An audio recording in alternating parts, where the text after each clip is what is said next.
Ассаламу алейкум. Мына аштобуздун каркасын тургуздук. Арматура менен труба менен киргизели десек, чыгашасы көп болуп кетчүдөй.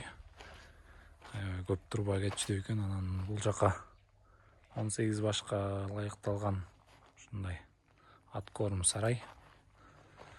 Алардын ушундай арматура бекитип, эми опаловка орнотуп туруп куюу иштери калды. Ушундай 3 проходу бар. Каждый үйдүн ортосу 90 сантиметрден. Ошондо сонун турат деп биз да интернеттен көрүп карап алдык. 2 башына койдук, ушундай трубаны кетирип, калгандары ушундай трубаны барды эттик.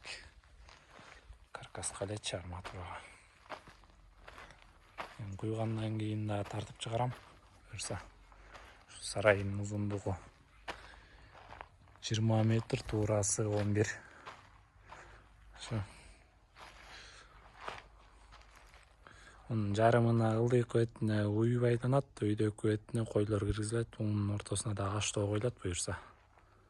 Анын баары ошо алдыңкы видеолордон чыгарабыз.